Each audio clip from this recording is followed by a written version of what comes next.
Guys, the number one team in the country is still the Georgia Bulldogs. Despite a lot of hemming and hawing, and even on this show, we decided last week, hey, Michigan's probably the best team in the country, hands down. But Georgia's 14.5-point favorites on the road in Jacksonville against Florida, world's largest outdoor cocktail party. This is the 2:30 game on CBS. Guys, Georgia's slow starts have really given us concern, cause for pause over the last couple of weeks. Garrett, if Georgia gets off to a slow start against Florida, is that something that they're going to be able to come back from, or is that really when you start sounding the alarm bells, especially in a rivalry game?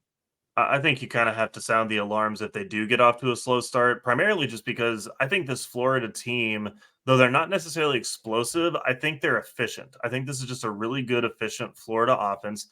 They can run the football. We've seen that, but Graham Mertz has been really accurate with the football, not making too many mistakes.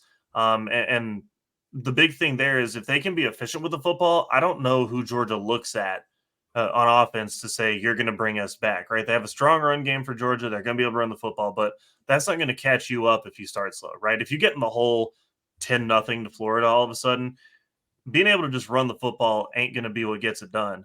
And without Brock Bowers as your, stud tight end, your obvious playmaker, who do they turn to? That's going to be my big question looking at that is who do you turn to catch you up to, start getting a drive going, when stuff's, when Florida's got your number, right? I don't know that they will, obviously, but, if Florida gets ahead like that, I don't know that Georgia can start the catch up.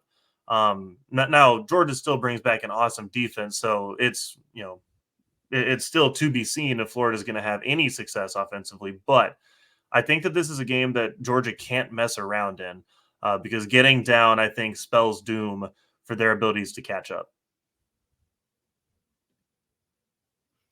Need to hit on mute. I do wonder with Brock Bowers out and likely done for the season now with the surgery that he had after last week's game. I'm really concerned where Carson Beck goes when he needs a security blanket, when he has pressure in his face. Trey, for you, look, Graham Mertz has been one of the most accurate quarterbacks in the country. The last time we saw Georgia play a team that goes on the ground as much as what the Florida Gators want to do was Kentucky. That was at home, but they absolutely destroyed the Wildcats' rushing attack. Kentucky didn't even rush for 100 yards in that game. Yeah, and outside of, I think it's fair to call the Auburn game, a oopsie game, right? Outside of that Auburn game where they gave up 219 yards, they've only given up more than 100 one other time, and it was with their backups against UT Martin week 1. They have smothered opponents on the ground outside of that Auburn game. And so it's going to be on Graham Mertz when we've seen Florida be the most successful this year. I know Graham Mertz has been accurate. A lot of it's been really close to the line of scrimmage. They have not been an explosive passing offense despite his accuracy. So this one's going to be on the arm of Graham Mertz. And when we've seen Florida be the most successful this year, it's been when they can run the football and rely on their pass rush when they have a lead, right? When you think about the Tennessee game, you think about some of their other brighter moments this year when they've gotten down and it's had to be an explosive pass game that gets them back into it. We see things like the Kentucky game. We see things like the Utah game, right? Mm-hmm. So that's my concern for Florida. Yes, Graham Mertz has been very accurate, but man, when you get down, if Georgia punches you in the mouth, 3 or 4 yard out routes that he hits accurately aren't just going to get you back in the game. You're not going to nickel and dime your way down the field against this Georgia defense. And that's what's concerning to me. The guy that I'm watching in this game is Ricky Pearsall, right? The Arizona State transfer. In his second year with the team has been really explosive as far as that goes. But you're right. They've got to establish a downfield passing attack early. Pearsall averages 14 yards a catch. You'd like that to be a little bit bigger, I think, in a game where you're going to need chunk plays. You're going to need to keep Georgia off balance because the second they can bring that extra safety into the box, I think you're in a world of hurt. Now, this is a rivalry game. I want to say that you ignore the records, you ignore the stats, Florida's been a lot better this season than what we were giving them credit for in the preseason, even as we've gone on week to week. Now, there's a lot of articles being written about, hey, is Billy Napier saving his job? Listen, I was always in the camp that you probably weren't going to fire him this year anyway.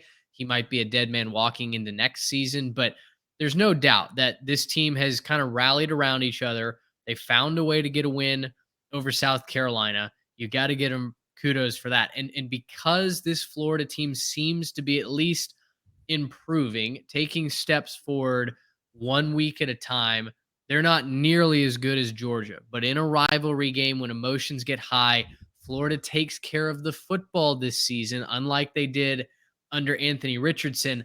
I think Florida can keep it close enough to cover this number. 14.5 in a rivalry game is a massive spread. I'm going to go with the Florida Gators here to keep that. Give me the candy. Man, I went back and forth on this one when I was thinking about it. I just think Georgia's too good. I know Brock Bowers is going down. I know that that's going to be a huge hole in their passing offense, but I think that they're just going to kind of slow cook this one. It's going to be some crock-potted Gator in Jacksonville on Saturday. Georgia's too good, man. We've been down on them. We've been doubting them, and then they come out and just completely blow out Kentucky. Never in doubt against – I know it's Vanderbilt, but they were never in doubt against Vanderbilt. I think they're going to find a way to really, blow it out of the water and impress people this week. So I'm taking Georgia minus 14.5.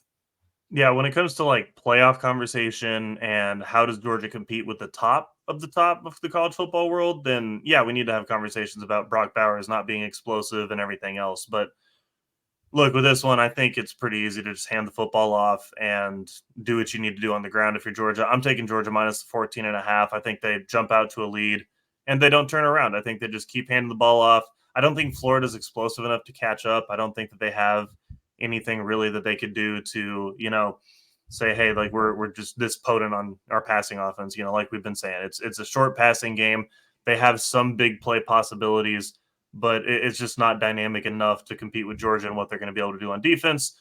So I'm taking the Dogs minus the 14.5 and another big win for Georgia. Gracious, how about